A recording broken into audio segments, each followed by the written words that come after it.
আসসালামু আলাইকুম। Free sports টকে আপনাদের সবাইকে স্বাগতম। এবারে ডিপিএলে মানে ঢাকা প্রিমিয়ার লিগে সর্বাধিক রানের মালিক এখন পর্যন্ত এনামুল হক বিজয়। এনামুল হক বিজয় গত আসরেও কিন্তু সর্বাধিক রানের মালিক ছিলেন। এই আসরও এনামুল হক বিজয় সর্বাধিক রানের মালিক। এবারের বিপিএল মানে এইবারে 2025 সালে যে বিপিএল অনুষ্ঠিত হয়েছে সেখানেও এনামুল হক বিজয়ের ব্যাটে রান এসেছে। এখন পর্যন্ত ডিপিএলও তার ব্যাটে নিয়মিত সে রান পাচ্ছেন। কিন্তু সেই জায়গা থেকে এনামুল হক বিজয়কে সামনে যে জিম্বাবুয়ের বিপক্ষে ওয়ানডে সিরিজ আছে ওই জায়গায় এনামুল হক বিজয়কে খুব প্রয়োজন। বাংলাদেশের ঘরোয়া ক্রিকেটে দেশসেরা ব্যাটার কিন্তু এনামুল হক বিজয়, সেটা মাথায় রেখে এনামুল হক বিজয়কে লম্বা সময়ের জন্য বিবেচনায় রাখতে হবে এবং আন্তর্জাতিক ক্রিকেটে অধিক ম্যাচের জন্য তাকে পর্যালোচনা কিংবা বিবেচনা করতে পারবে।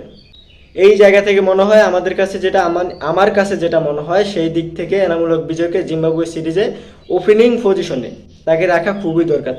তানজিদ হাসান তামিমের সাথে এনামুল হক বিজয়ের পার্টনারশিপ জমে উঠবে কিংবা আমাদের যে ঘরোয়া ক্রিকেটে নাইম শেখের পারফরমেন্সও দুর্দান্ত। সেই জায়গা থেকে জিম্বাবুয়ে সিরিজে নাইম শেখ এবং এনামুল হক বিজয়কে খুব প্রয়োজন।